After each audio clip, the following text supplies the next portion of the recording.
Class 6th lesson number 8। Ashok एक महान सम्राट जिसने युद्ध का त्याग कर दिया था।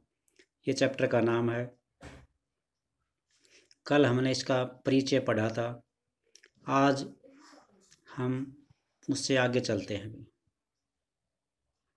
राज्य साम्राज्य से यानी राज्य और साम्राज्य में क्या डिफरेंस है, ये है आज।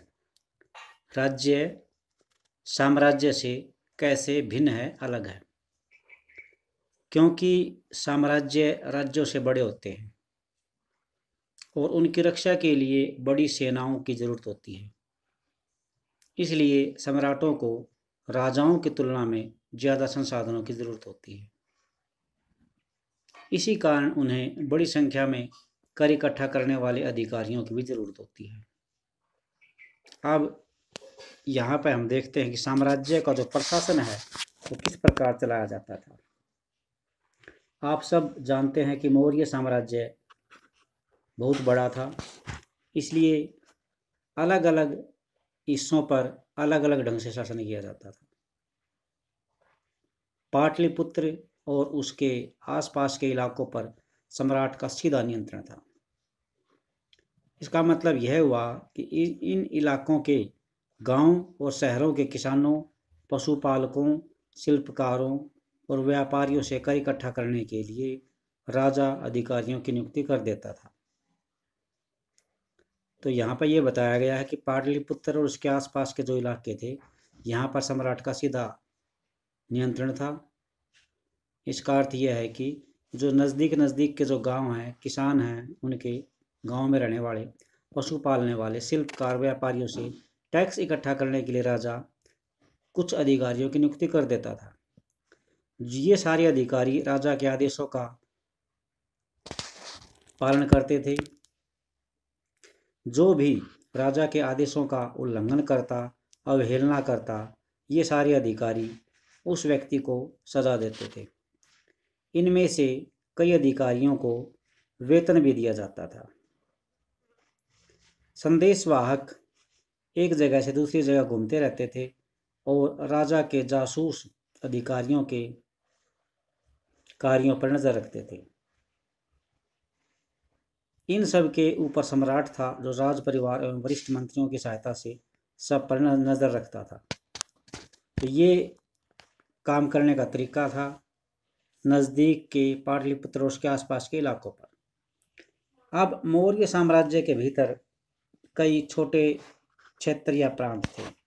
इन पर तक्षशिला या उज्जैन जैसे प्रांतीय राजधानियों से शासन किया जाता था। कुछ हद तक पाटलिपुत्र से इन क्षेत्रों पर नियंत्रण रखा जा सकता था। अक्सर राजकुमारों को वहां का राज्यपाल बनाकर भेजा जाता था, लेकिन ऐसा लगता है कि इन जगहों पर स्थानीय परंपराओं और नियमों को ही माना जाता था। प्रादेशिक केंद्रों के बीच विस्तृत क्षेत्र थे। इनके इलाकों में मौर्य शासक सिर्फ मार्गों और नदियों पर नियंत्रण रखने की कोशिश करते थे। ये प्रादेशिक केंद्र होते हैं, ये बहुत बड़े क्षेत्र थे और यहाँ पर मौर्य जो राजा थे वो सिर्फ रास्तों और नदियों पर नियंत्रण रखने की कोशिश करते थे, जो कि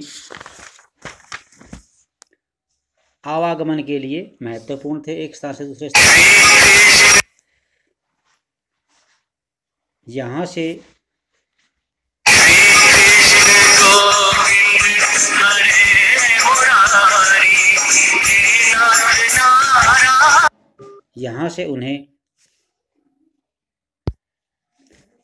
उसे जो भी संसाधन और कर के रूप में मिलते थे पैसे, उदाहरण के लिए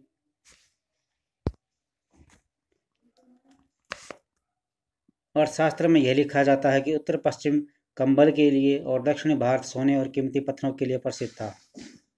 संभव है कि संसाधन नजराने के रूप में इकट्ठे किए जाते थे। नजराना, जहाँ कर नियमित ढंग से इकट्ठे किए जाते थे, वहीं नजराना अनियमित रूप से इकट्ठा किया जाता था। ऐसे नजराने विविध पदार्थों के रूप में प्राय लोगों से लिए जाते थे जो स्वेच्छा से इसे दे देते थे। अर्थात ये एक तरह से टैक्स भी हो सकता था। टैक्स तो बिल्कुल अलग चीज़ है। यहाँ पर नजराना एक तरह से रिश्वत कह सकते हैं हम। नजराना अनियमित रूप से जब भी संभव हो, यानी जहाँ भी मिले उसको इकट्ठा कर लिया जाए। नजराने अनेक वस्तुओं के रूप में होते थे और ऐसे लोगों से लिए जाते थे जो इसे स्वेच्छा से देते थे। हम इसको रिश्वत नहीं कह सकते क्योंकि ये इच्छा से दिए जाते हैं। तो नजराना और कर अलग अलग चीज़ है। थैंक्स, आज के लिए इतना ही।